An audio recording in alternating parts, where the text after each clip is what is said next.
Saudara-saudara, tema kita pada kesempatan ini memang seperti yang disampaikan Romo Singgih tadi, yaitu dengan intonasi yang agak berbeda, beban hidup, inilah solusinya. Nah, jadi kita memang dalam hidup ini punya, kadang orang merasa punya beban ya. Saya mengatakan merasa, karena beban ini kan relatif.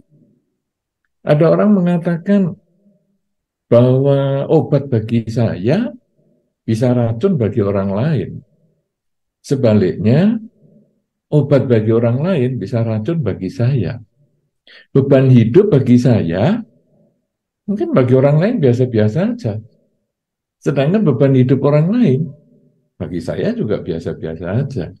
Karena itu kadang kalau kita mendengar curhat dari orang-orang ya, jadi kita mungkin di dalam masyarakat, baik di kalangan umat Buddha maupun juga di masyarakat umum, kadang dengan saudara kita, dan lain sebagainya, kadang kita akan mendengar cerita-cerita problem yang mereka hadapi. Katakanlah beban hidup yang mereka hadapi itu.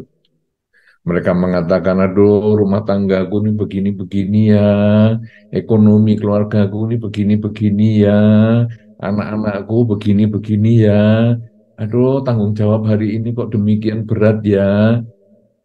Mereka mengeluh dengan berbagai macam pengalaman hidupnya. Waktu kita mendengar keluhan itu, kita merasa, ya gitu aja ngeluh. Saya sih lebih berat dari itu, diam-diam aja. Malah kadang-kadang kalau kita nggak bisa mengendalikan ucapan ya, pada waktu ada orang curhat tentang beban hidup di mereka, kadang-kadang kita malah mengatakan, segitu aja sudah dianggap beban, ya itu kecil. Kamu dulu belum tahu saya ngalami kesulitan begini, begini, begini. Wah malah kita yang curhat.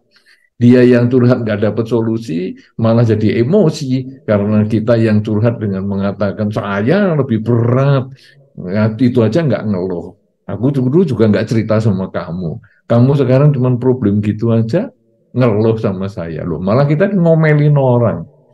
Nah, kenapa? Karena bagi kita problem itu ringan banget. Kenapa bagi kita ringan banget? Karena kita tidak terlibat secara emosional. Kita dari sudut luar tidak ada emosi sehingga kita merasa itu mudah solusinya. Nah, orang yang terkena beban hidup, yang sedang menanggung beban hidup ini, dia merasa berat banget karena dia terlibat secara emosi. Makanya kadang-kadang kita kan dilatih untuk berempati. Jadi coba kalau kita jadi dia itu gimana? Nah, itu baru kita merasakan.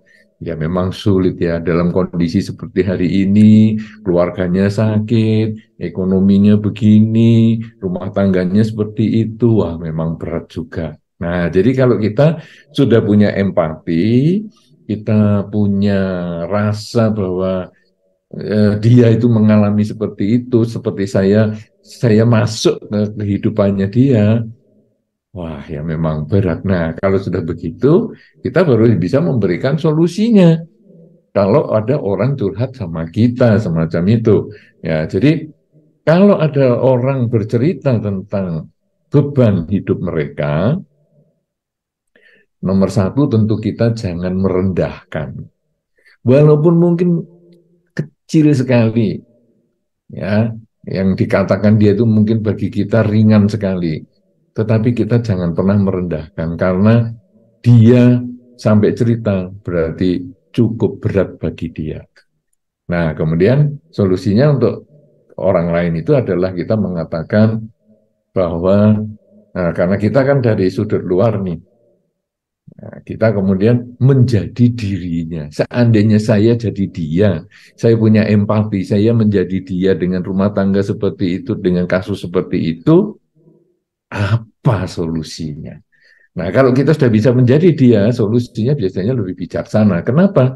Karena itu nanti sama dengan kalau kita juga punya beban hidup. Saudara-saudara, walaupun beban hidup itu relatif, Dan kadang-kadang kalau kita secara Buddhis juga tergantung cara berpikir. Karena beban hidup itu kita bisa nganggap beban, bisa juga nganggap tidak. Bahkan ada orang mengatakan begini, orang kalau berpikiran sempit, maka kondisi-kondisi yang ditemui dalam kehidupan dianggap sebagai beban. Jadi kalau berpikir sempit, kondisi-kondisi yang ditemui di kehidupan, kondisi apa saja, kondisi kesehatan, kondisi ekonomi, kondisi rumah tangga, dianggap beban. Tapi kalau orang berpikir luas, maka kondisi apapun yang ditemui menjadi tantangan. Nah, jadi kan beda nih. Kalau orang sempit pikirannya, kondisi apapun menjadi beban. Misalnya, dikasih HP baru nih. Ya, ini ada HP baru nih, baru keluar nih, minggu ini, kasih. Aduh, aku kalau dikasih HP baru malah nggak enak, nggak senang saya. Menjadi beban bagi saya. Soalnya saya jadi sumber iri hati tetangga saya, sumber iri keluarga saya. Sudahlah kamu jangan ngasih HP-HP yang baru, beban bagi saya loh. Dikasih barang yang paling bagus, ngomong beban. Ya sudah, nih saya kasih mobil antik. Ya, ini kan barang kuno nih sekarang. Nanti kan kamu HP baru, katanya beban. Ya, sekarang ini mobil kuno. Ya, mobil kuno, servisnya susah, spare partnya susah. Kamu ini ngasih beban aku. Salah lagi. Kenapa? Karena dia berpikir sempit. Maka apa saja yang ditemui jadi beban. Nah, tapi kalau berpikir luas, apa saja jadi tantangan. Nih, saya kasih HP baru. Wih, HP baru. Waduh, aku belum pernah punya ini. Kehebat ini kamu kok bisa ngasih aku. Berarti aku punya kesempatan untuk belajar. Loh, ini kan jadi kesempatan. Berbeda kan? Barangnya sama, tapi diberikan kepada orang yang berbeda, cara berpikirnya juga jadi lain. Ini saya punya mobil antik, saya kasihkan kamu ya. Oke. Wah, ini bagi saya ini tantangan ini. Kalau sekarang mobilnya rusak, spare partnya nggak ada, bagi saya ini tantangan. Apakah saya bisa mengganti spare part ini dengan spare part mobil yang lebih baru? Atau mungkin kalau berbeda sedikit, kemudian saya kalau dalam bahasa Jawanya dioboh, jadi dibikin, disesuaikan sehingga spare part yang mobil baru ini kemudian akhirnya bisa dipakai ke mobil yang lama. Wah, bagi saya ini tantangan ini. Wah, kamu ini tahu aja kalau saya ini orang yang suka tantangan. Nah, beda. Makanya kalau sekarang kita berpikir demikian, beban hidup, inilah solusinya. Apa solusinya? Cara berpikir.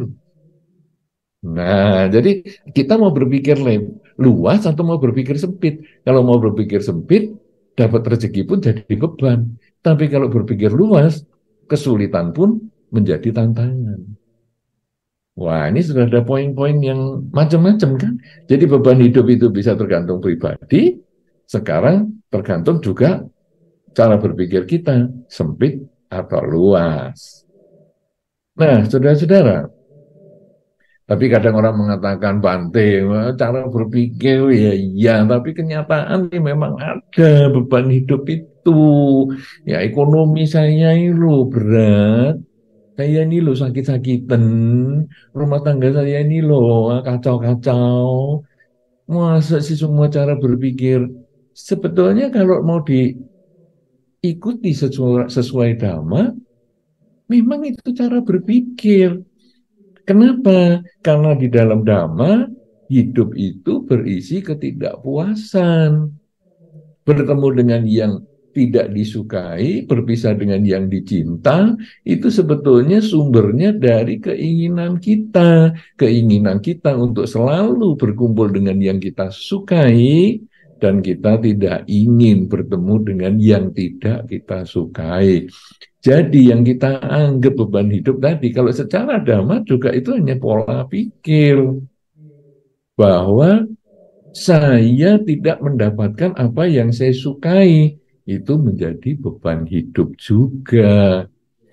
Nah, kalau saya mendapatkan yang saya sukai, saya pengen HP akhirnya dapat HP, saya pengen sepeda motor hanya dapat sepeda motor, hidup bahagia. Tapi ketika saya pengen HP tidak dapat HP, saya pengen sepeda motor tidak dapat sepeda motor, saya pengen kendaraan tidak dapat kendaraan, saya pengen rumah tidak dapat rumah, jadi beban. Nah, ini juga kalau sesuai Dhamma sebetulnya beban hidup itu hanya pola pikir juga, keinginan yang tidak tercapai. Saudara-saudara, tapi kalau kita terus ngomong seperti ini, akhirnya orang-orang mengatakan, aduh, lu solusinya apa yang real? Aku itu mau. Yang real itu gimana supaya kalau saya sudah mendengarkan apa yang disampaikan pada kesempatan ini, saya itu tahu jalan keluarnya. Saudara-saudara, kalau memang kita tidak bisa mengubah pola pikir kita, bisa menerima bahwa sesungguhnya yang disebut beban hidup itu adalah keinginan yang tidak tercapai, sehingga solusinya adalah memperbaiki pikiran kita agar keinginan bisa sesuai dengan kenyataan, tapi level itu memang menjadi sulit, maka di dalam Dhamma masih disediakan beberapa hal lagi sebagai solusi untuk mengatasi beban hidup kita. Solusi yang pertama, ketika kita mengalami kesulitan yang kita menganggap itu sebagai beban hidup dan sudah tidak bisa kita anggap sebagai tantangan, ya kalau sebagai tantangan kita kemudian punya kesempatan untuk memperbaiki segala kesulitannya itu, menyelesaikan segala kesulitannya dan kita menjadi pemenang, tapi kadang mental kita bukan mental pemenang. Lalu di dalam Dhamma disediakan nih cara-cara untuk menyelesaikan. Atau yang dikatakan tadi, inilah solusinya. Solusi yang pertama, ketika kita mengalami kesulitan, ketika kita menerima beban hidup, maka solusi yang pertama adalah yang kita miliki adalah mempunyai keyakinan. Kita harus yakin bahwa dalam kehidupan ini segala sesuatu pasti berubah. Tidak ada yang kekal. Hidup selalu berubah. Jadi, ketika kesulitan ini datang, kemudian kita mengucapkan dalam batin, ini pasti berubah. Satu ketika kesulitan pasti akan menjadi selesai. Sama dengan pagi hari bisa menjadi sore, siang bisa menjadi malam.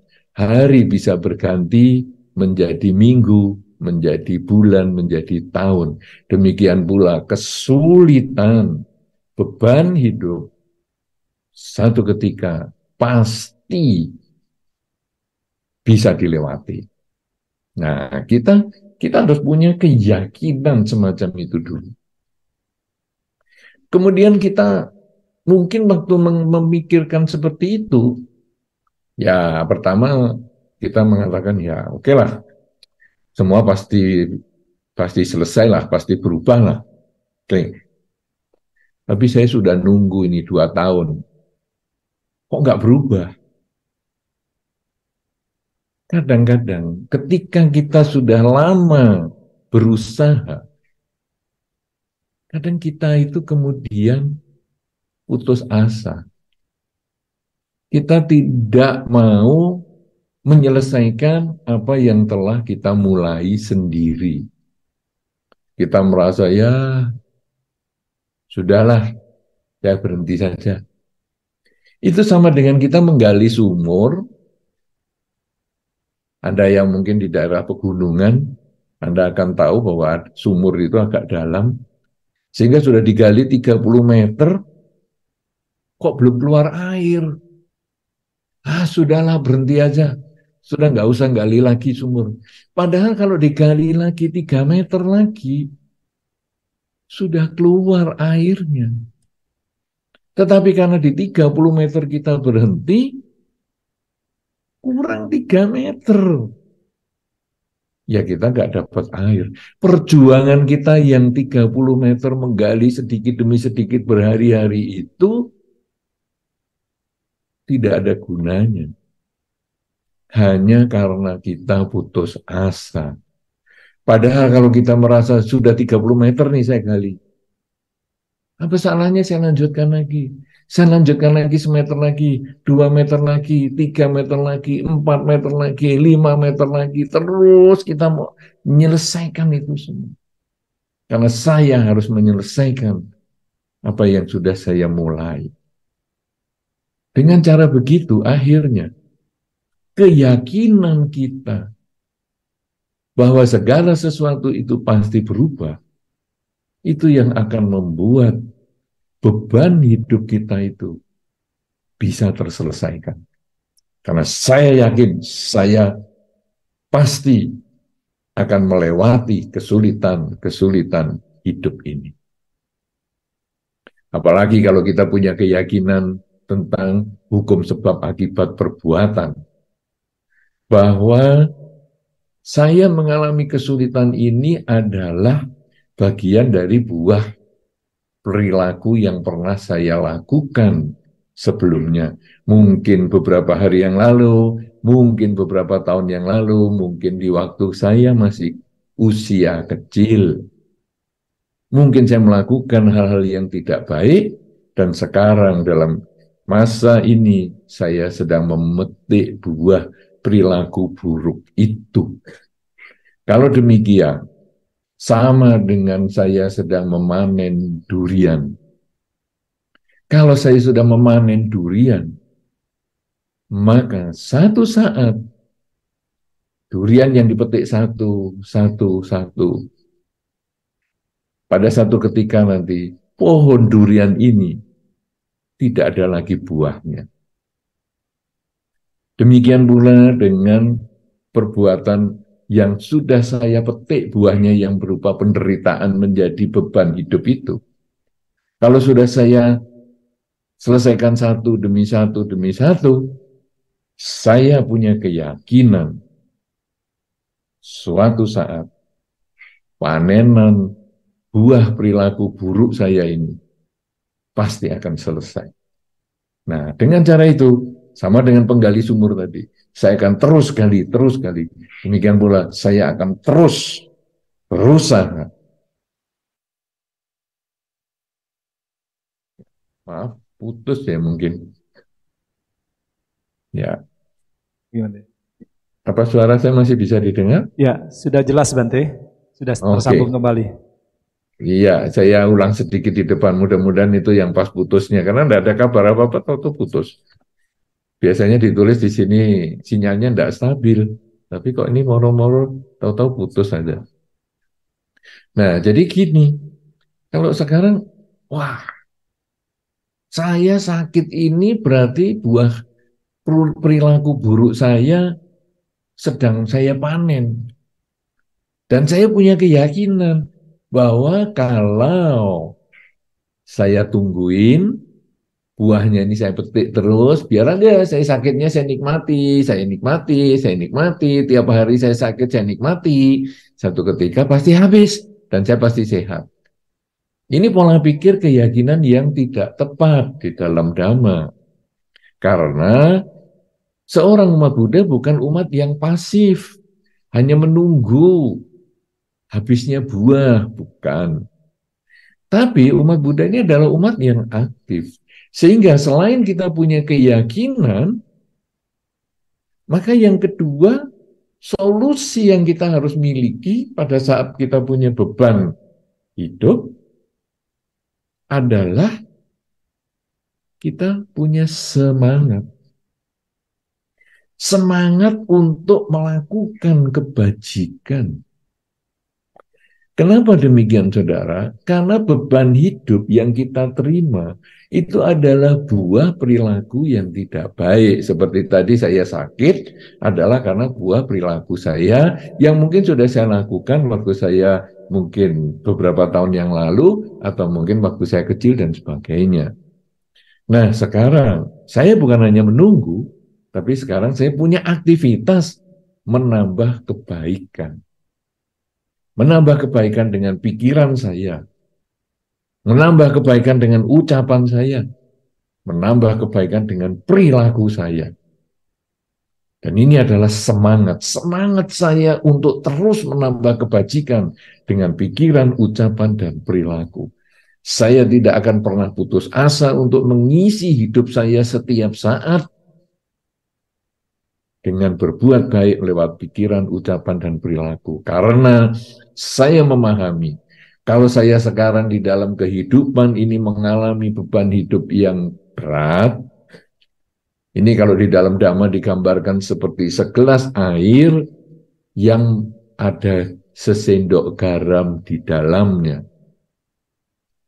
Saya sudah tidak bisa mengeluarkan sesendok garam ini, saya tidak bisa memisahkan garam dengan airnya. Tetapi yang bisa saya lakukan adalah menambah air. Sedikit demi sedikit saya tambah. Sehingga kalau tadi airnya hanya segelas, saya akan tambah menjadi 1 galon.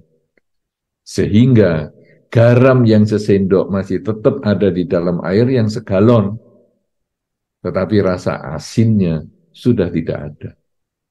Garam adalah lambang perilaku buruk yang buahnya mungkin sedang saya terima saat ini dalam bentuk sakit atau dalam bentuk beban hidup yang lain, mungkin tentang ekonomi, mungkin tentang pekerjaan, mungkin tentang rumah tangga dan lain sebagainya. Nah, ini adalah buah perilaku buruk yang saya miliki, sehingga saya harus menerima semua ini karena hukum sebab dan akibat perbuatan itu tidak pernah salah dan tidak pernah bisa diwariskan. Jadi saya adalah pewaris perilaku saya sendiri. Jadi sekarang saya berusaha menambah kebaikan. Saya tahu tadi garamnya ini sudah ada di dalam 1 gelas air ini, sehingga hidup saya sangat asin, beban hidup saya sangat berat.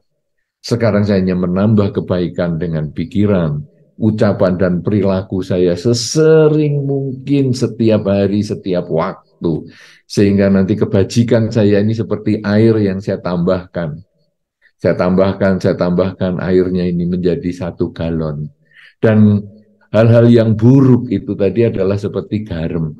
Saya mengurangi kejahatan, saya tidak melakukan kejahatan dengan perilaku.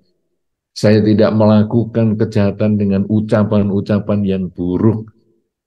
Saya juga berusaha tidak melakukan kejahatan dengan pikiran saya. Sehingga saya menyetop penambahan garam. Saya menghentikan penambahan garam, tapi saya menambah air semaksimal mungkin. Karena ini kalau di dalam Dhammapada dikatakan kurangi kejahatan, kurangi garamnya, tambah kebajikan, tambah airnya. Karena dengan kita menambah kebajikan sebanyak mungkin sampai diibaratkan seperti air 1 galon, atau malah 1 drum besar, maka garam sesendok itu menjadi tidak ada rasanya lagi. Kalau demikian, saudara, inilah semangat untuk terus berbuat baik dan terus berbuat baik. Ketika saya sudah berbuat baik dengan pikiran, ucapan, dan perilaku, tapi kok beban hidup saya kok tidak seolah-olah tidak berkurang. Kita lalu mengubah pola pikir kita bahwa saya sudah berbuat baik saja, beban hidup masih ada. apalagi saya tidak berbuat baik. Dengan cara demikian kita jadi tambah semangat lagi untuk berbuat baik, tambah lagi semangat untuk berbuat baik. Tidak akan pernah berhenti untuk berbuat baik. Sebaliknya bagi Anda ataupun kita-kita yang merasa, aku hidup ini tidak punya beban sih, santai ya, karena aku bisa mengubah pola pikir kok. Bahwa semua kesulitan dalam hidup ini saya anggap tantangan. Jadi saya tidak merasa ada beban hidup. Jadi apakah kalau kita sudah merasa tidak ada beban hidup, lalu kita tidak perlu berbuat baik? Keliru. Kalau kita tidak merasa sudah tidak ada beban hidup, maka kita harus tetap berbuat baik dengan pikiran, dengan ucapan, dan dengan perilaku. Karena konsep kita adalah belum banyak berbuat baik saja, hidup saya sudah nggak punya beban. Apalagi kalau saya bertambah kebaikannya, maka beban ini sudah sangat jauh dari hidup saya. Karena tidak berbuat baik saja bebannya sudah tidak ada, apalagi saya tambah berbuat baik. Dengan demikian saudara, kita tidak ada lagi upaya untuk menyia-nyiakan hidup kita dalam perbuatan kebaikan. Kita hanya ada selalu berbuat baik, selalu berbuat baik, selalu berbuat baik. Tidak pernah menyia-nyiakan waktu kehidupan kita.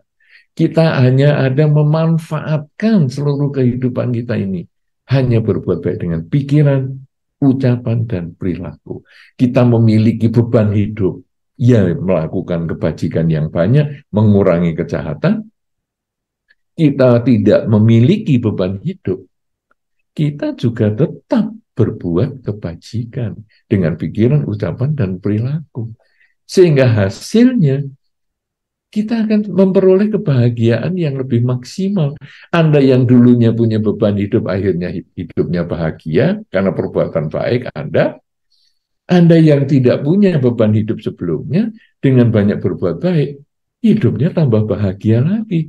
Kenapa? Karena memang di dalam Dhamma, hidup itu yang dicari adalah kebahagiaan. Banyak orang mengatakan, masa sih hidup mencari kebahagiaan di dalam Dhamma? Kan ajaran Sang Buddha kan menyebutkan hidup itu adalah duka. Dan itu adalah ajaran Sang Buddha yang pertama ketika Sang Buddha mengajarkan di dalam sutta ataupun di dalam khotbah Dhamma yang pertama, pemutaran roda Dharma. Hidup adalah duka, penderitaan.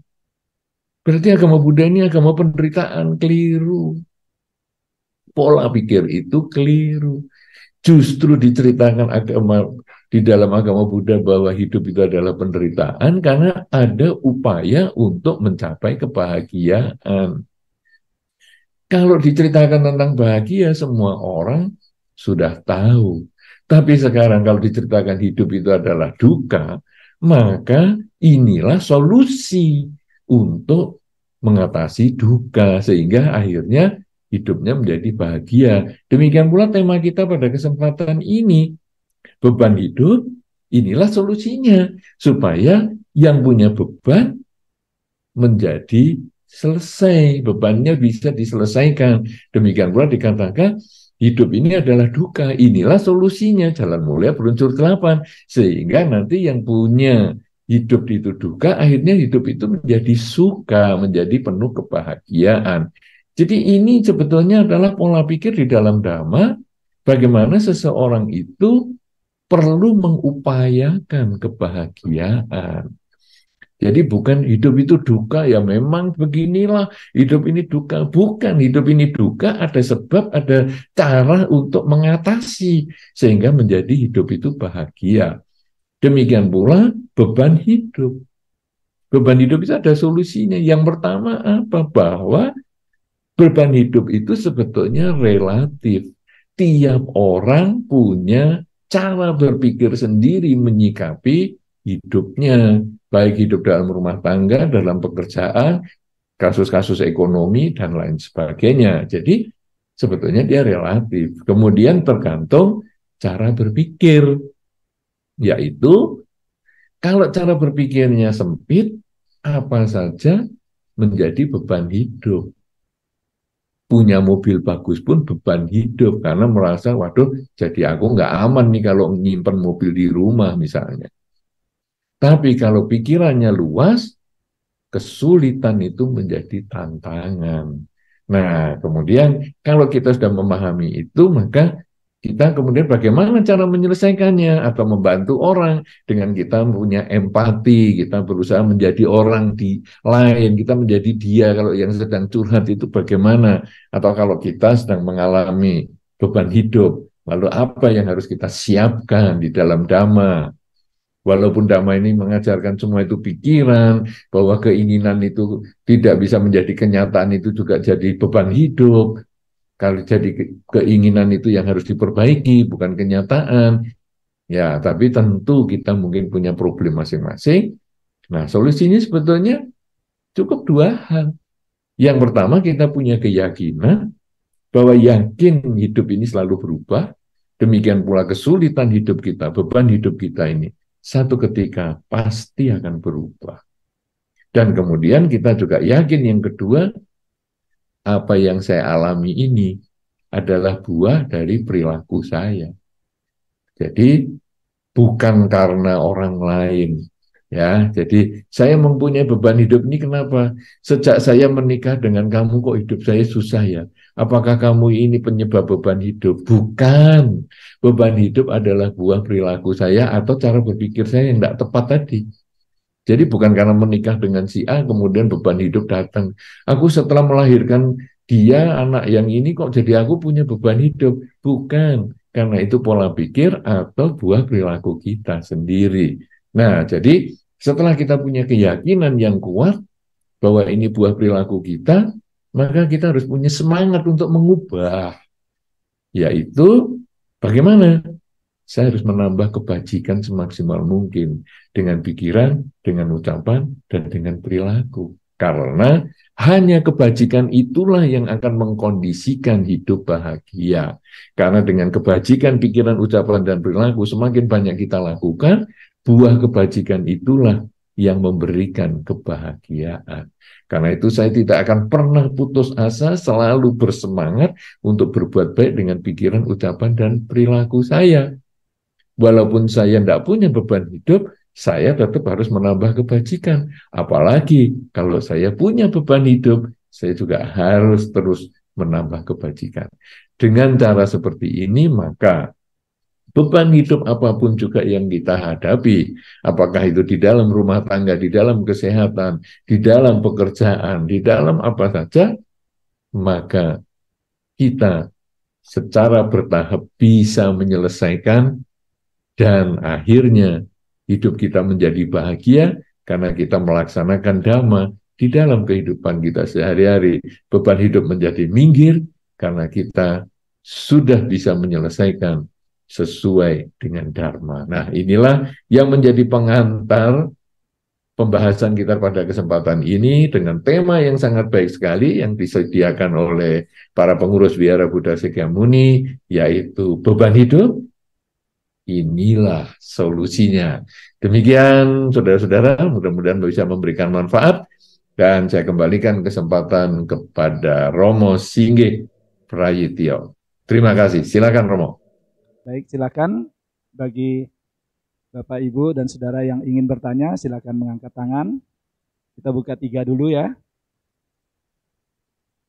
Silakan disebutkan namanya ya, dan pertanyaannya yang singkat. Nama saya Yeyen. Terkait dengan apa yang diucapkan tadi oleh Romo Singgih, itu dukun Bante. Beban hidup yang topiknya sekarang ini beban hidup ya Bante. Solusi yang apa yang telah Bante ucapkan tadi itu sangat merupakan memang dasar daripada pola pikir wawasan yang luas. Tapi ini kalau diimbangi dengan, kalau secara umum kita mengenal namanya black magic ya Bante ya. Ada yang istilahnya black magic, itu bagaimana tanggapan Bante terhadap hal tersebut begitu. Selain yang tadi sudah Bante ungkapkan. solusinya apalagi Bante kira-kira? Selain memperbanyak perbuatan baik, ucapan baik, dan pikiran yang baik. Terima kasih Bante. Baik, apakah langsung dijawab atau bagaimana Bante? Ya, langsung dijawab saja supaya nanti siapa tahu Langsung, penanya baik, kedua satu-satu itu ya, silakan Bante. menanggapi jawabannya atau mungkin sudah terjawab dari yang saya sampaikan. Ya, tentang black magic atau sebetulnya ya mungkin perdukunan ini. Wah, ini Romo Singgih malah jadi membuka topik baru ini tentang perdukunan. Prinsip perdukunan itu adalah mendoakan orang agar orang itu karma buruknya berbuah. Ini sebetulnya kebalikan dari prinsip kalau kita membacakan parita untuk orang sakit. Ya, saya yakin umat Buddha kan pernah ya, atau mungkin sudah sering bahkan membacakan parita untuk orang sakit. Teman kita sakit, kemudian kita datang ke sana dan kemudian kita membacakan parita. Sebetulnya itu tujuannya adalah saya melakukan doa agar mengkondisikan karma baik dari si sakit itu berbuah dalam bentuk kesembuhan. Nah, sehingga kita doain, loh, setelah kita bacakan parita, kok sembuh?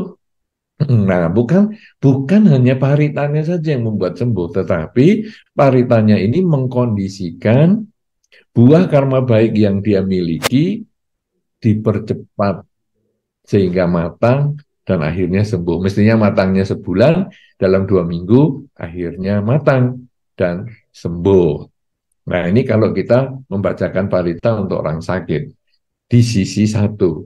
Di sisi yang lain, kita bisa membacakan doa. Bukan kita ya, tapi ya ada orang-orang tertentu yang bisa membacakan doa, mengkondisikan orang yang dibacakan doa itu mengalami sakit, atau mengalami kesulitan-kesulitan tertentu, apakah dalam problem ekonomi, rumah tangga, kesehatan, dan lain-lain, dan lain-lain. Nah, itu sebetulnya hasil doa. Sama dengan tadi yang ketika kesehatannya. Didoakan ini sebetulnya istilahnya mengkondisikan, ibaratnya Anda itu memberi, apa ya, meletakkan mungkin kalau ada buah. Saya tidak tahu ini Romo Singgih kalau buah di Bali, misalnya buah mangga ya, mestinya mau matang dalam 5 hari ke depan, tapi kemudian kita simpan dengan cara tertentu, agak panas tempatnya, sehingga diperam bahasa Indonesianya, itu akhirnya dalam 3 hari matang. Kalau di Bali pakai cara apa ya diperam itu ya? Apa Romo Singgih? Kalau kita sebutnya di karbit gitu ya Bante ya. Memang pakai karbit. Memang pakai karbit. Ya, istilahnya seperti itu Bante. Di karbit biar lebih cepat gitu. Oh ya, ya. Jadi bahasa Indonesia sebetulnya diperam, ya. Tapi mungkin ada beberapa yang dulu waktu sekolah diajar, tapi sekarang sudah lupa karena jarang dipakai, sehingga adanya di karbit. Memang dulu pakainya karbit, memang karbit rasanya sekarang sudah enggak dipakai lagi. Itu artinya buah mangganya mestinya matang dalam 5 hari. Kemudian kita peram, kita karbit lah katakanlah begitu sesuai dengan apa yang Anda ketahui, dalam 3 hari matang. Tapi Anda ingat, itu buah mangga yang dalam kondisi layak untuk dikarbit. Kalau buah mangganya itu masih kecil, Anda mau karbit seberapa banyak, dia tidak bisa. Dia harus ada kondisi tertentu. Jadi artinya, kalau sekarang orang yang sakit itu, karma baiknya itu sudah memang seperti buah mangga yang layak dikarbit, maka begitu kita bacakan doa, dia seperti karbit itu, langsung matang atau lebih cepat matang. Sebaliknya, kalau buah karmanya si sakit itu masih seperti mangga itu yang masih kecil, maka di karbit pun dia nggak bisa. Maka kita sudah doakan loh ini, ya. Tadi kita sudah tiap hari datang. Dulu didoain orang 5, nggak sembuh. Kemudian kita tambah jadi orang 15, nggak sembuh juga. Kita tambah jadi 30 orang, nggak sembuh juga. Kenapa? Ya, dipikirnya karbitnya masa kurang nih. Ya tadi di karbit 5 orang nggak bisa, di karbit 10 nggak bisa, di karbit sekarang 40 orang. Kok tentu nggak bisa? Adanya malah yang sakit pingsan kepanasan karena kamarnya dimasukin 40 orang misalnya. Nah ini gimana ini? Karena dia buahnya masih kecil, terlalu kecil untuk dikarbit. Nah, itu dari sisi orang sakit bisa sembuh, atau orang sakit tidak bisa sembuh. Demikian pula sekarang dari sisi gelap, yaitu mendoakan orang biar sakit, atau biar mengalami kesulitan. Itu adalah seperti mengkarbit juga. Nah, jadi sekarang misalnya si A mendoakan si B supaya sakit-sakitan. Si A, si B ini sehat nih hari ini sehat, dia wah olahragawan lah, kemudian dia aktif di masyarakat, kemudian si A ini tidak suka sama si B, kemudian si A ini pergi mungkin ke dukun atau mungkin ya si A ini pandai mendoakan orang, dia mendoakan supaya si B ini sakit. Ini sebetulnya doa si A ini adalah karbit. Kalau si B ini punya buah karma buruk yang mau matang dalam bentuk sakit, maka begitu dikarbit, dia sakit sungguhan. Tapi kalau karma baiknya masih cukup, dan karma buruknya ini buahnya masih kecil, didoakan sampai habis bunga 1 kuintal pun, tidak bisa. Sehingga orang mengatakan, wah ini sakti banget ya, kita doain, wah kita malah doanya rame-rame nih, 50 dukun ini barengan ini doain, kok sehat-sehat aja ya? Kenapa? Karena buah karma buruknya masih kecil. Jadi prinsipnya dia mendoakan, mengkondisikan karma buruk berbuah. Nah sekarang dari penanya tadi mengatakan, selain berbuat baik, apa yang harus dilakukan? Nah, ini kata-kata ini nggak bisa dipakai. Kenapa? Karena supaya kita memiliki cukup karma baik yang banyak, sehingga buah karma buruknya itu mengecil, kuncinya tetap sama, kurangi kejahatan dan tambah kebajikan. Sehingga kalau tadi ada orang sakit, didoakan biar sembuh, itu karena modalnya karma baik yang mau matang kemudian dipercepat sehingga si sakit juga didorong untuk selalu berbuat kebaikan dengan pikiran, ucapan, dan perilaku. Maka orang supaya terhindar dari magic juga harus berbuat banyak kebajikan. Sehingga tidak bisa mengatakan selain berbuat baik, oh tidak bisa. Justru kebaikan ini kuncinya. Karena dengan kita banyak berbuat baik, maka seperti garam dan air itu. Kalau sekarang garamnya masih sedikit, orang itu tidak bisa mengkondisikan garam airnya ini menjadi asin, tidak bisa. Kenapa? Karena si orang yang tadi mau di magic itu, timbunan karma buruknya memang sedikit, dia tidak bisa. Makanya dukun yang paling pandai pun belum tentu bisa memejik seseorang yang kelihatannya biasa-biasa saja. Kenapa? Karena karma buruknya tidak mendukung untuk matangnya. Sehingga mengalami penderitaan akibat di black magic tadi. Ya, jadi sekarang bagaimana supaya orang terbebas atau terhindar dari black magic? Perbanyak kebajikan juga sama dengan mengatasi beban hidup tadi. Perbanyak kebajikan dengan pikiran, ucapan, dan perilaku. Bagaimana kalau setelah terkena cara mengobatinya, juga tetap memperbanyak kebajikan dengan pikiran, ucapan, dan perilaku. Agar buah karma buruk yang dia miliki ini segera selesai dan buah karma baiknya segera muncul. Sehingga dalam bentuk kesembuhan itu dia bisa rasakan karena karma baiknya segera berbuah. Begitu, mudah-mudahan si penanya memahami dan tidak lagi mengabaikan selain berbuat baik, apalagi yang harus dilakukan. Saya kembalikan lagi, harus berbuat baik dengan pikiran, ucapan, dan perilaku, baru terbebas dari black magic yang mau datang atau menyelesaikan black magic yang sudah di dalam. Mudah-mudahan bisa dimengerti. Silahkan Romo, lanjutkan. Baik, terima kasih Bante. Ya, jadi perbanyak airnya, kurangi garamnya. Seperti itu Bante. Siap. Baik, untuk penanya berikutnya kami masih buka. Silakan. Ada yang mempunyai beban hidup? Oh ya, silakan.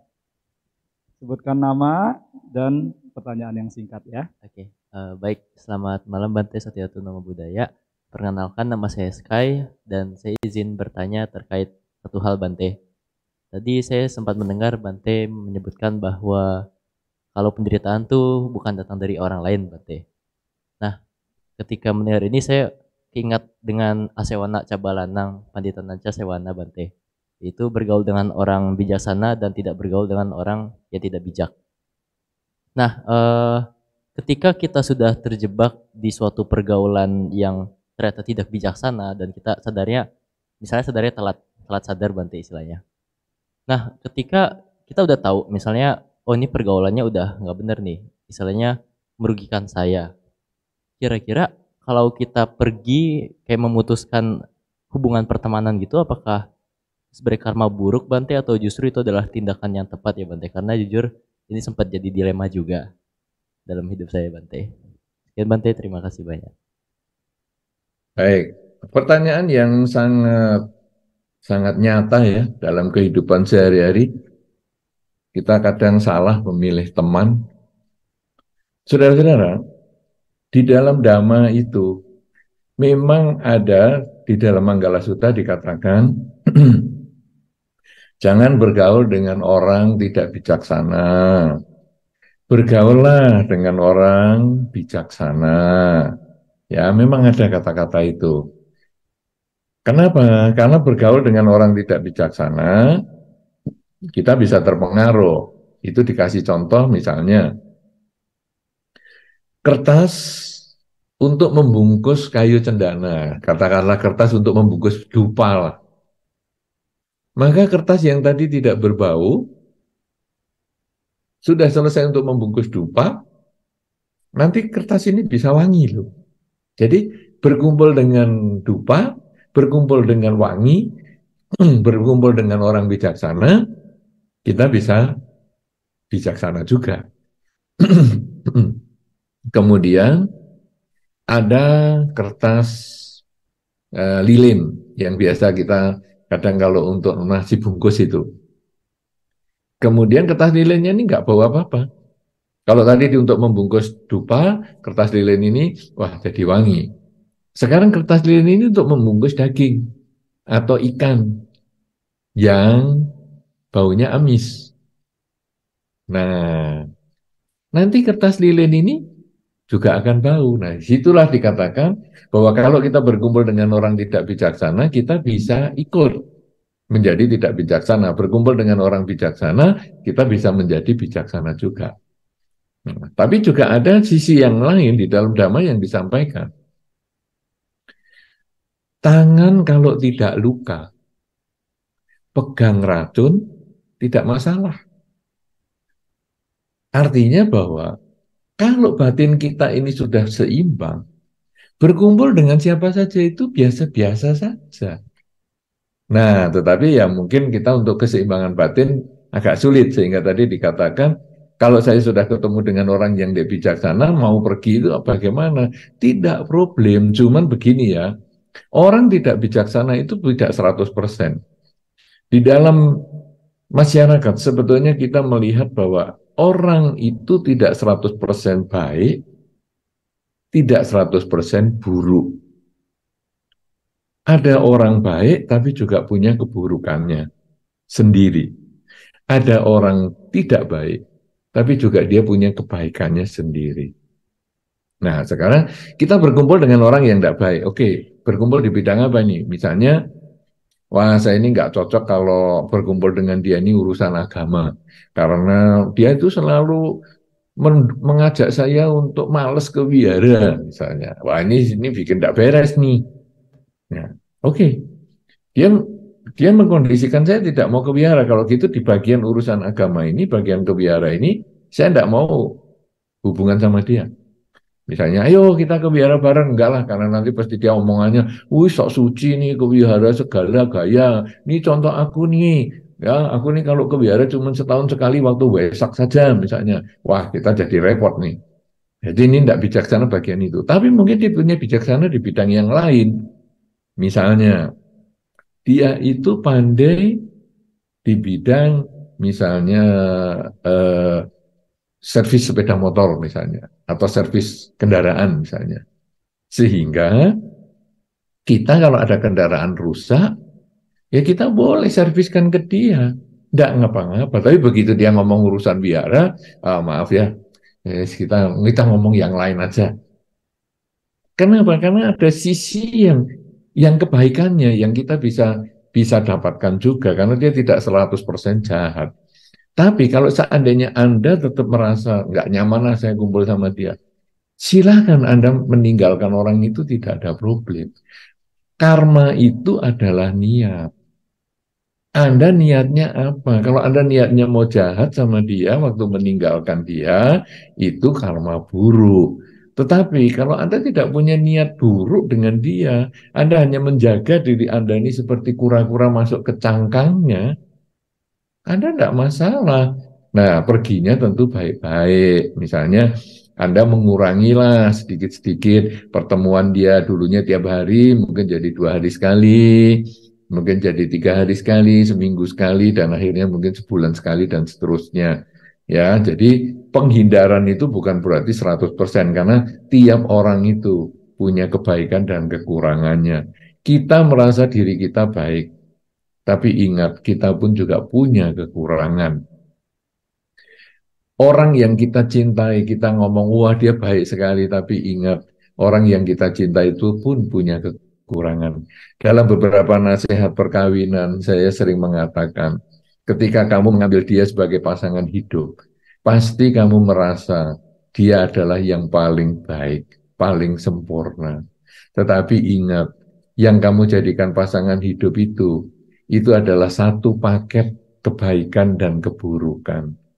Jadi kamu setelah bisa menerima kebaikannya, kamu juga harus bisa menerima keburukan atau kekurangannya. Sama dengan pasanganmu ketika menerima dirimu juga sama. Dia mungkin melihat kamu baik, tapi watak-watak kamu yang buruk pun dia juga harus bisa menerima. Jadi di dalam hidup kita ini tidak ada yang baik 100%, tidak ada yang buruk 100%, tetapi ada baik dan buruknya. Nah, jadi orang yang kita hindari itu mungkin dia tentang omongan diajak ke wihara perlu kita hindari. Ini toksik banget nih kalau urusan wihara kita nggak mau ngikut lah. Tapi kalau urusan mungkin bengkeli sepeda motor atau kendaraan, wah dia memang jagonya. Ya sudah kita ambil nilai-nilai positifnya dan kita hindari nilai-nilai negatifnya. Dengan cara demikian maka kita bisa bergaul dengan baik. Tapi kalau kita menghindari pun bukan karma buruk kalau bukan niat yang jahat. Karena karma adalah niat. Anda bisa menghindar pelan-pelan dengan berbagai strategi, mengurangi komunikasi, sehingga hasilnya ya tidak terlalu berdekatan lagi dengan dia, sehingga pengaruh-pengaruh buruknya pun tidak lagi masuk ke dalam diri kita. Demikian, mudah-mudahan jawaban ini memberikan manfaat atau bisa menginspirasi juga bagi yang mendengar saat ini untuk bertanya secara langsung ataupun tertulis di chatnya YouTube. Silakan. Terima kasih. Baik, terima kasih Bante. Ya, tadi batin yang seimbang, walaupun berada dimanapun tidak akan tergoyahkan, terpengaruh ya Bante ya. Jadi seperti sekuntum teratai di kolam berlumpur ya Bante. Iya. Baik. Ini ada pertanyaan dari YouTube Bante, dari Edward Huang dari Medan. apakah beban hidup seseorang dipengaruhi oleh utang budi kepada orang lain? Bisakah kita mengurangi timbunan karma buruk dengan rutin membaca parita dan fangsen, Bante? Silakan, Bante. Baik. Apakah beban hidup ini karena hutang budi? Wah, ini tergantung pola pikir. Ada orang mengatakan hutang budi ini beban ya. Duh, kenapa ya saya dulu dilahirkan sama orang tua, jadi saya sekarang punya hutang budi sama orang tua. Waduh, beban. Ya, ini jadi sempit nih cara berpikirnya. Tapi coba cara berpikir luas. Nah, dulu aku dilahirkan sama orang tua. Ini kesempatan saya membalas jasa kepada orang tua. Karena di dalam Dhamma dikatakan jasa orang tua ini besar sekali. Ya, sehingga kita menggendong 100 tahun pun tidak bisa membalas jasa orang tua. Wah, dengan cara begitu itu menjadi tantangan. Karena itu kita jangan selalu berpikir beban hidup karena kita nanti menjadi sempit. Ya, nah sehingga hutang budi ini apakah jadi beban hidup atau tidak sangat relatif. Kita tidak bisa menentukan sekarang karena itu tergantung pribadinya masing-masing. Nah, itu pertanyaan yang pertama. Kalau pertanyaan kedua tadi apa ya? Pertanyaan kedua apa, Romo? Yang kedua, bisakah kita mengurangi timbunan karma buruk dengan rutin membaca parita dan fangsen, Bante? Oh iya, membaca parita dan melepas makhluk itu sebetulnya adalah termasuk perbuatan baik. Waktu kita membaca parita, kita itu sebetulnya punya pikiran yang baik, ucapan yang baik, dan perilaku yang baik. Ya, kita tangannya diam, kemudian kita mengucapkan, walaupun mungkin kita parita, kita tidak ngerti artinya sekalipun, yakinlah bahwa parita itu ucapan-ucapan yang baik. Kalau nggak percaya, buka buku parita suci, nanti pada waktu santai, baca pelan-pelan, nanti Anda akan tahu bahwa itu adalah hal-hal yang baik yang disampaikan di sana. Nah, kemudian pada saat kita membaca parita, kita juga pikirannya yang baik. Saat kita membaca parita, pikiran, ucapan, dan perilaku kita baik. Sering-sering membaca parita, berarti sering berbuat baik dengan pikiran, ucapan, dan perilaku. Misalnya, tiap hari kita sering membaca parita 15 menit. Pagi bangun tidur 15 menit, malam mau tidur 15 menit. Jadi, 1 hari setengah jam kita berbuat baik dengan pikiran, ucapan, dan perilaku. Dalam 1 bulan, 30 hari, sama dengan kita 15 jam punya pikiran, ucapan, dan perilaku yang baik hanya dengan membaca parita. Dalam 1 tahun, ya 15 jam kali 12, dilakukan 10 tahun, semakin banyak lagi. Nah, itu adalah pembacaan parita. Pelepasan makhluk juga sama. Waktu melepas makhluk, kemudian kita mengulang dalam batin, semoga semua makhluk bahagia, semoga semua makhluk bahagia. Berarti pikiran, ucapan, dan perilaku juga baik. Itu ya karma baik juga. Tetapi di dalam Dhamma, bukan hanya itu yang harus kita kerjakan. Bahwa tangan kaki kita ini bisa untuk membantu orang tua. Tangan kaki kita ini bisa untuk membantu tetangga. Tangan kaki kita ini bisa untuk membantu masyarakat. Lakukan itu. Jangan cuma membaca parita tetapi kucing tetangga ditembak, ya, kemudian anjing tetangga ditangkap, kemudian dicekik. Nah, itu kurang sempurna apa yang dilakukan itu. Jadi membaca parita bagus, tapi tangan kaki gunakan untuk berbuat baik. Kemudian ucapan, gunakan untuk ucapan-ucapan yang baik. Ucapan yang baik kepada teman, ucapan baik kepada orang tua, ucapan baik kepada tetangga, ucapan yang baik kepada lingkungan kita. Bukan hanya membaca parita saja. Dan kemudian pikiran-pikiran kita ini juga diisi yang baik.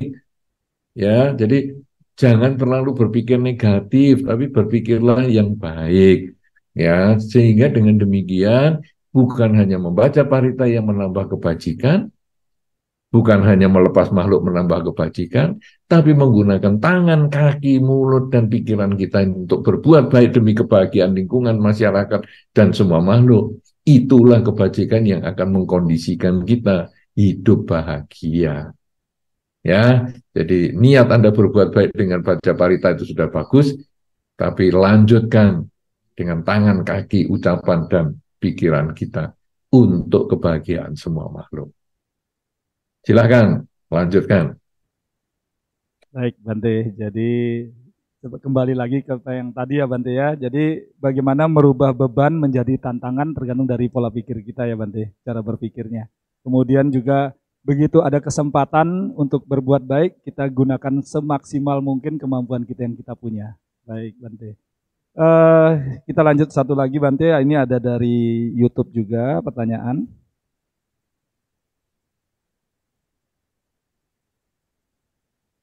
Dari Desi Widya. Saya di Pekalongan, Bante, ketika kita hendak mengatasi beban hidup, kadang kan kita membuat pilihan yang sulit. Apa baiknya yang menjadi dasar di dalam pengambilan keputusan itu? Terima kasih, Bante. Ya, sekarang kita punya problem atau yang dikatakan beban hidup itu, lalu putusannya sulit banget ya, ada dilema mungkin ya. Ini sebetulnya sama dengan pertanyaan yang sebelumnya tadi. Saya punya teman lingkungan yang kurang bagus, enaknya ditinggal atau enggak ya. Kalau ditinggal apa saya karma buruk. Sebetulnya ini bagian dari kesulitan juga. Nah, jadi sekarang dasar keputusannya itu apa? Dalam kehidupan kita ini, setiap keputusan pasti ada resikonya. Tidak ada keputusan tanpa resiko. Karena resiko itu adalah konsekuensi logis suatu keputusan yang kita ambil. Jadi, kalau di dalam Dhamma kan ada disampaikan tuh. Sang Buddha menyampaikan kepada Atula bahwa kita duduk ya dicela, berdiri ya dicela, ngomong ya dicela, diem ya dicela. Artinya apa? Setiap keputusan kita itu ada risiko. Anda memutuskan untuk duduk, ya tidak apa-apa. Beberapa orang mengatakan, nah, bagus duduk. Tapi ada beberapa orang mengatakan, ngapain duduk terus tiap hari? Nah, jadi ada celaan. Oke, saya nggak duduk tapi jalan. Bagi orang yang tertentu akan mengatakan, nah itu bagus, jalan-jalan. Bagi orang yang lain, kok jalan-jalan terus sih? Ya, duduk di celah, jalan di celah. Diem di celah, ya sudahlah kita diem. Kok diem terus sih? Kayak patung? Nah, jadi di celah. Ya sudah, ngomong terus, ngoceh terus kayak burung. Salah lagi. Kenapa? Setiap keputusan mempunyai konsekuensi logis. Nah, sekarang di dalam menghadapi pilihan yang sulit itu, keputusan harus diambil adalah keputusan yang konsekuensi logisnya paling sanggup kita tahan. Jadi sebelum Anda membuat keputusan, sangat baik kalau kita membuat daftar hal-hal baik dan hal-hal buruk apabila keputusan ini diambil, hal-hal baik dan hal-hal buruk apabila keputusan ini tidak diambil. Jadi misalnya sekarang sebagai contoh mungkin saya punya beban hidup tentang ekonomi, jadi rumah saya ini harus saya jual. Jadi kalau rumah ini dijual bagaimana, kalau rumah ini tidak dijual bagaimana. Ini semua ada kok konsekuensi logisnya. Nah sekarang saya pertimbangkan rumah saya kalau dijual, maka beban hidup saya secara positif ini saya bisa selesaikan. Kemudian urusan-urusan ini bisa saya selesaikan. Risikonya saya tidak punya rumah. Keluarga juga jadi bagaimana ini. Nah, dan seterusnya ini ada banyak poin. Kemudian kalau tidak dijual rumahnya, maka keuntungannya adalah keluarga masih ada rumah, ini poin-poin ini ada, tapi risikonya adalah beban hidup saya tidak berkurang. Nah, kemudian risiko yang paling Anda sanggup terima apa? Misalnya, wah, anak-anak ini masih kecil ya. Jadi kalau keluar dari rumah, kemudian tinggal di lingkungan yang nggak benar, kemudian juga di sekolah yang nggak beres, karena nanti masalah pendidikan dan lain sebagainya, wah, saya nggak sanggup itu ngurus anak-anak seperti itu. Oke, kalau gitu saya harus tinggal di rumah itu. Jadi nanti beban hidupnya, kesulitan ekonominya ini harus saya cari jalan lain. Tapi sekarang anak-anak sudah dewasa, anak-anak sudah mandiri, mungkin malah keluar kota dan lain sebagainya. Oke, berarti kalau sekarang rumah ini saya jual, saya bisa. Karena anak-anak sudah tidak tergantung lagi dengan saya. Nah, jadi itu adalah risiko yang saya bisa sanggup. Paling saya ya kontrak rumah. Nanti kalau dijual dengan nilai X ini, kemudian bisa untuk membayar sana, membayar sini, saya masih punya sekian jumlahnya, maka saya bisa kontrak rumah atau mungkin beli rumah yang lebih kecil. Oke, kalau gitu saya jual. Nah, jadi ini dilema semacam ini harus dipertimbangkan dulu konsekuensi logisnya. Bukan hanya berbicara keuntungannya, saya mengambil keputusan ini dan keuntungan tidak mengambil keputusan itu. Tapi saya harus berbicara risikonya saya mengambil keputusan ini dan risikonya saya tidak mengambil keputusan ini. Risiko yang paling kecil yang saya sanggup, itulah keputusan yang harus saya ambil. Ya, nah ini dimensinya banyak sekali. Saya hanya bisa menyampaikan sampai di situ sebagai dasar untuk membuat keputusan yang sulit menentukan pilihan. Demikian, mudah-mudahan bermanfaat. Silakan Romo Singgih lanjutkan. Baik, terima kasih Bante. Jadi ya mudah-mudahan buat Desi yang tadi susah mengambil keputusan, dengan pertimbangan-pertimbangan yang sudah disampaikan Bante bisa mengambil risiko yang seminimal mungkin. Ya. Baik, untuk yang di Dharmasala dulu, yang hadir di Dharmasala, apakah ada yang ingin bertanya? Saya buka kesempatan, silakan. Sudah plong Bante, tidak ada beban hidup. Kita lanjut lagi, ada yang di YouTube lagi Bante. Yang di YouTube masih ada Bante. Ada penanyaan dari YouTube. Dari Jenny Dominic. Ya, Namo Buddhaya Bante. Saya ingin tahu Bante, apakah benar kekuatan pikiran itu benar adanya dan bisa membantu menghapus beban hidup? Karena ada sebagian orang beranggapan itu hanyalah halusinasi Bante.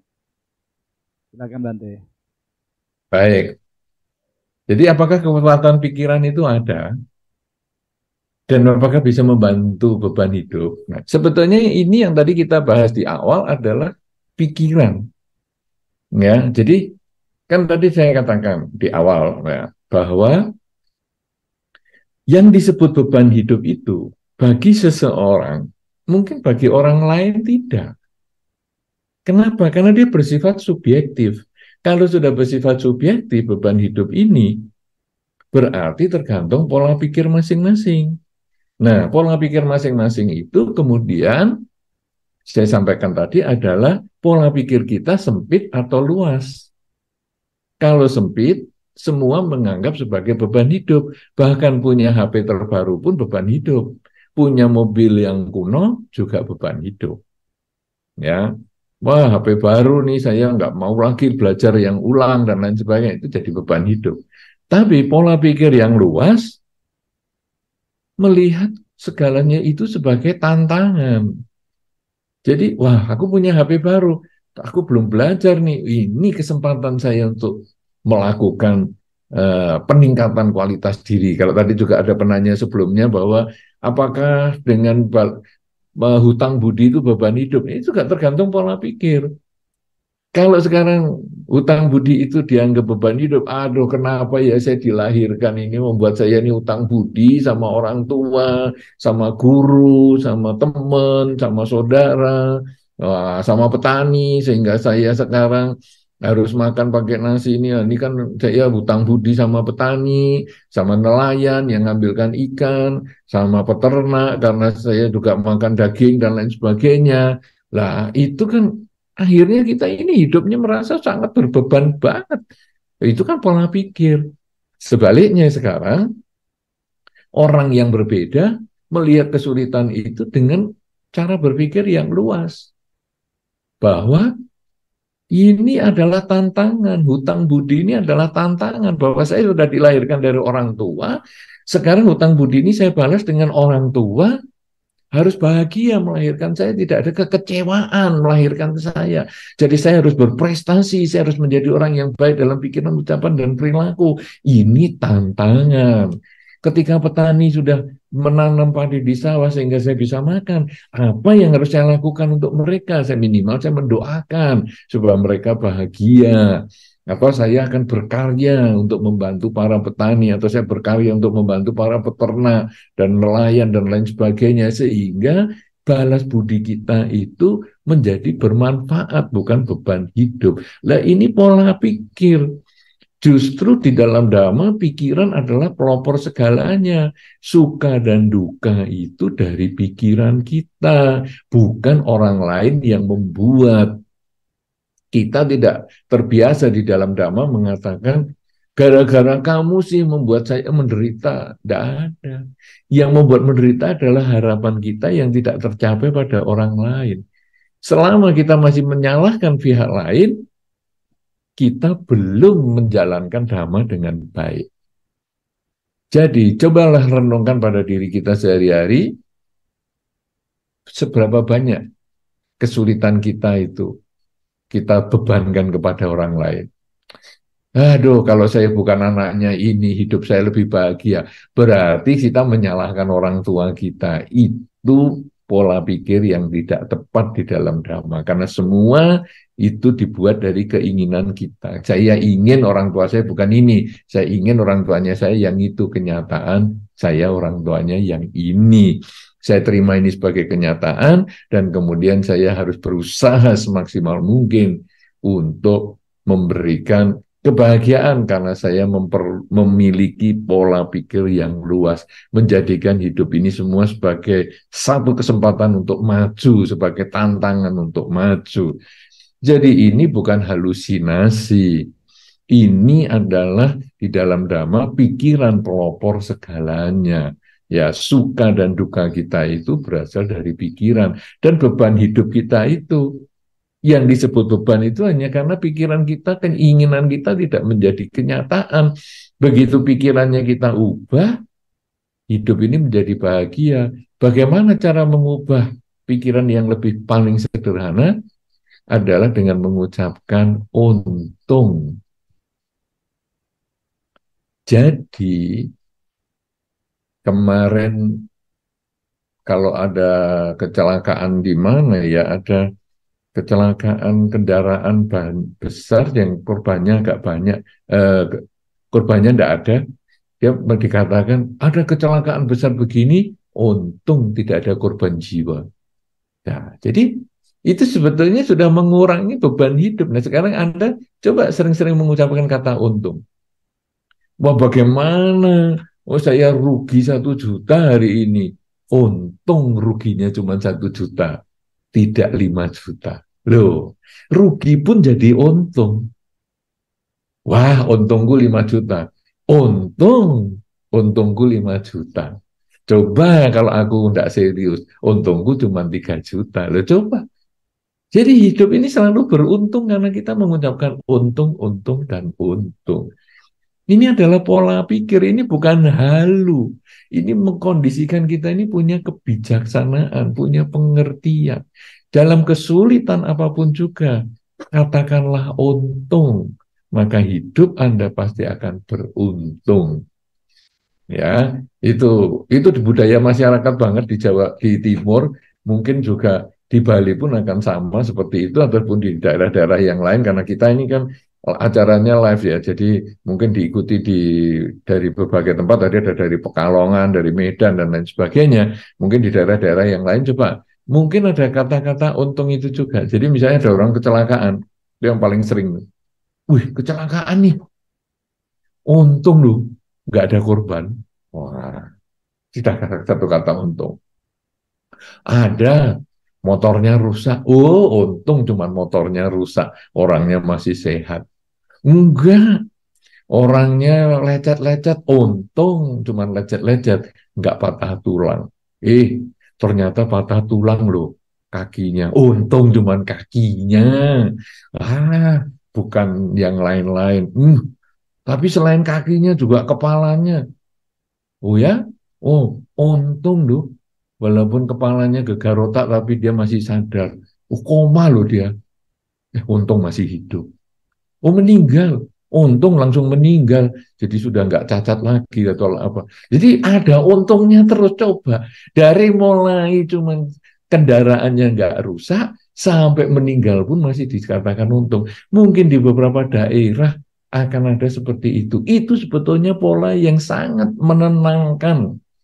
Menenangkan orang yang dalam kondisi sulit bagaimanapun juga. Dia jadi punya semangat. Kalau tadi kan kita solusinya dua ya, ada keyakinan dan ada semangat. Yakin bahwa kesulitan ini satu ketika pasti akan berubah dan ada semangat untuk berjuang. Nah, semangat berjuang itu dimulai dengan kata untung tadi sehingga, tidak apa-apa, masih untung aku seperti ini. Tidak menyesali yang hilang, tapi mensyukuri yang masih kita miliki. Itu adalah pola pikir untung. Jadi kecelakaan, kita hilang sudah beberapa hal kehilang. Tapi kita masih mensyukuri bahwa untung kendaraannya nggak rusak. Tapi yang meninggal tadi, ya kita juga mensyukuri meninggalnya ini karena kita tidak lagi memikirkan yang hilang, tapi kita mensyukuri yang kita masih miliki, yaitu ya sudahlah, untung dia meninggal jadi tidak lagi koma atau mungkin malah lahirnya atau mungkin hidupnya jadi menderita karena cacat dan lain sebagainya. Ini adalah pola pikir yang bagus sekali di Indonesia, ini menjadi semacam budaya yang ya kalau kita kembangkan di dalam diri kita, hidup kita ini menjadi sangat beruntung. Apapun juga menjadi sangat beruntung. Jadi kekuatan pikiran itu memang ada dan dapat membantu meringankan beban hidup, bahkan menghapus, melenyapkan beban hidup dengan pola pikir yang luas. Beban hidup itu menjadi tantangan untuk kita lebih maju dan memperbaiki kualitas diri kita. Demikian yang bisa saya sampaikan. Silakan Romo Singgih melanjutkan. Baik, terima kasih Bante, penjelasan yang cukup gamblang. Jadi tetap optimis dan selalu bersyukur ya Bante. Seperti itu. Baik, ini ada, mungkin ini yang terakhir Bante, ada pertanyaan. Ini yang mungkin saya tiba-tiba masuk ke handphone saya, makhluk tak tampak ini kayaknya Bante, NN, kodenya N Bante. Namo Buddhaya Bante, izin bertanya, kekhawatiran tentang masa depan, termasuk beban hidup juga bagi sebagian orang. Misalkan mempersiapkan hidup bersama dalam perkawinan, tentang ini dan itu.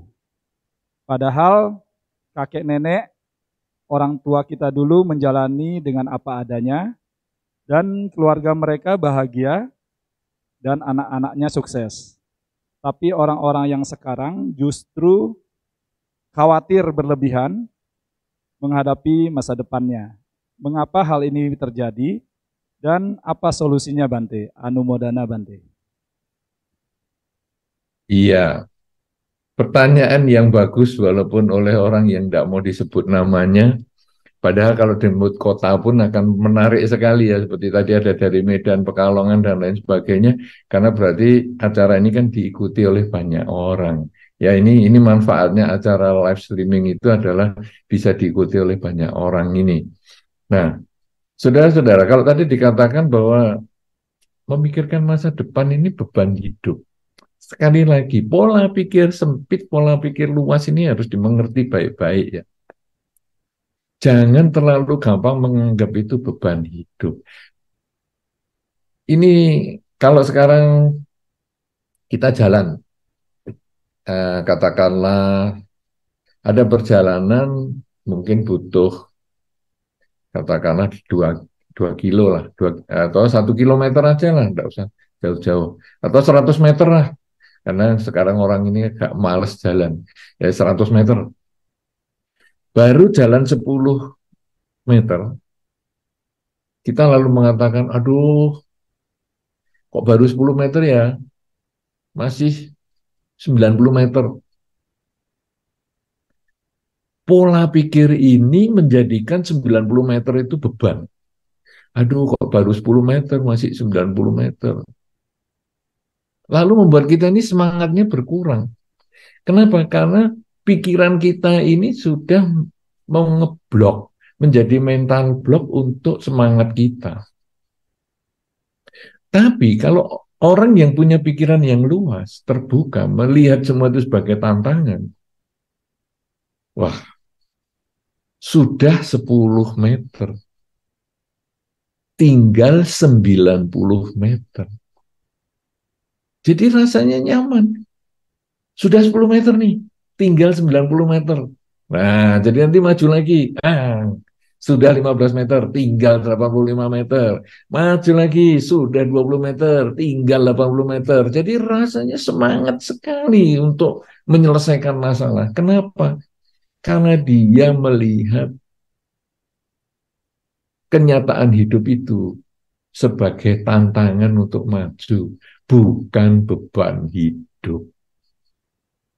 Nah, jadi sekarang masa depan sebetulnya bukan beban hidup, masa depan juga tantangan.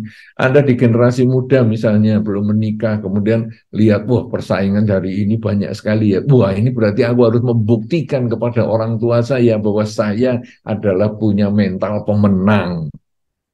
Ini adalah tantangan. Jangan, aduh sulit sekali ya hidup ini. Kok sekarang saya lahirnya kok di zaman hari ini yang persaingannya demikian ketat. Kok nggak seperti zaman nenek kakek saya yang dulu gampang-gampang. Ya kita menyesali masa lalu yang nggak ada gunanya. Tapi begitu kita, oh ini tantangan. Saya bisa maju nih di kehidupan yang sekarang. Teman saya bisa, mereka bisa. Kenapa saya nggak bisa? Nah, hasilnya adalah saya akan berusaha. Nah, kemudian orang dulu kok bisa jalani hidupnya dengan apa adanya dan bahagia. Ya, karena belajar hidup pada saat ini itu juga penting. Kenapa? Karena kita jangan menyesali yang hilang, tapi mensyukuri yang ada. Banyak orang kemudian, ya pendapatanku kok cuma segini. Wah, sulit. Nah, mensyukuri yang ada dulu. Karena kalau kita bisa menerima kenyataan, baru kita bisa berpikir untuk mencari cara memperoleh kemajuan. Tapi kalau kenyataan ini saja tidak mau diterima, kok gajiku cuma segini, kok penghasilanku kok cuma segini, nggak cukup ini kalau begini. Selalu ada ketakutan dan mental block seperti itu. Maka kemajuan pun juga menjadi sulit. Karena itu betul-betul pikiran ini harus dikelola dengan baik sehingga mental kita itu menjadi mental yang meluas, melihat kesulitan itu sebagai kesempatan, bukan menjadi mental yang sempit, kesulitan ataupun segala hal yang dihadapi dianggap semua kesulitan, maka hidup kita ini menjadi akan bersemangat setiap saat. Ya, karena itu solusinya apa ini? Solusinya adalah pola pikirnya ini, bahwa Anda punya keyakinan yang kuat bahwa segala kebahagiaan itu sebagai buah dari perilaku baik kita. Kemudian yang kedua adalah agar perilaku baik kita ini semakin banyak koleksinya, maka saya selalu mengisi hidup kita setiap saat dengan pikiran, ucapan, dan perilaku saya yang baik, yang bermanfaat, baik untuk diri saya, untuk keluarga saya, untuk lingkungan saya, untuk bangsa dan negara saya, dan juga untuk semua makhluk. Karena seluruh kebajikan itu, buahnya pasti kembali pada diri kita. Kalau saya ingin bahagia, saya menambah kebajikan. Baik kebahagiaan di dalam rumah tangga, kebahagiaan di dalam ekonomi, baik di masa sekarang maupun di masa depan. Tapi kalau saya mengurangi kebaikan, saya malas berbuat baik, maka ya saya tidak usah mengeluh kalau saya juga menghadapi berbagai rintangan, berbagai kesulitan ketika mau berkarya, mau berusaha, dan lain sebagainya. Ya, mudah-mudahan pertanyaan ini bisa memberikan manfaat. Jangan selalu menganggap semua itu sebagai beban hidup, tapi jadikanlah itu sebagai kesempatan untuk meraih kemenangan dengan memperbanyak kebajikan, dengan semangat, ya, tapi juga berdasarkan keyakinan bahwa saya yakin buah perbuatan tidak akan lari kemana selain pada diri saya. Saya yang menanam, pasti saya yang memetik buahnya. Saya menanam kebajikan, pasti buahnya adalah kebahagiaan. Kalau saya punya keyakinan yang kuat seperti itu, dan saya terus melanjutkan dengan penuh semangat, saya berbuat baik terus dengan pikiran, ucapan, dan perilaku, maka beban hidup menjadi bisa disingkirkan, dan akhirnya hidup penuh kebahagiaan, karena inilah solusi untuk menyingkirkan beban hidup yang kita khawatirkan tadi. Semoga ini bisa memberikan manfaat dan kebahagiaan sebagaimana yang kita harapkan. Beban hidup Anda pasti akan lewat kalau Anda sudah jalankan segala yang kita bahas pada kesempatan ini. Terima kasih. Saya kembalikan kepada Romo Singgih. Baik, terima kasih Bante atas pemaparan yang cukup lengkap. Jadi selama hampir 2 jam ya Bante kita Dhamma Talk. Dan saya yakin umat yang hadir, Bapak Ibu dan Saudara Sedama yang hadir di dalam masalah hari ini juga yang mengikuti sejak awal di channel YouTube Wihara Buddha Sakyamuni tentang topik kita pada malam hari ini, tentunya sudah mendapatkan tips-tips dan solusinya yang penting tadi. Inilah solusinya. Jadi kedepannya setelah kita mendengarkan pencerahan dari Bante Utamo, kita bisa mengambil suatu sikap, mengambil suatu keputusan yang lebih tepat, dan beban hidup ini kita akan rubah menjadi tantangan yang sangat baik untuk kedepannya. Saya rasa demikian Bante. Terima kasih kepada semua Bapak Ibu dan Saudara-saudara Sedama yang sudah mengikuti sejak awal. Semoga apa yang kita perbincangkan pada kesempatan ini bisa bermanfaat buat kita semua. Dan semoga kita bisa ketemu lagi Bante di Dhamma Talk berikutnya. Mudah-mudahan nanti ada yang host baru Bante. Jangan lu lagi 4L Bante. Ya, baik Bante, semoga Bante selalu sehat dan berbahagia, dan semoga semua makhluk berbahagia. Sadu, sadu, sadu. Saya kembalikan ke MC. Terima kasih.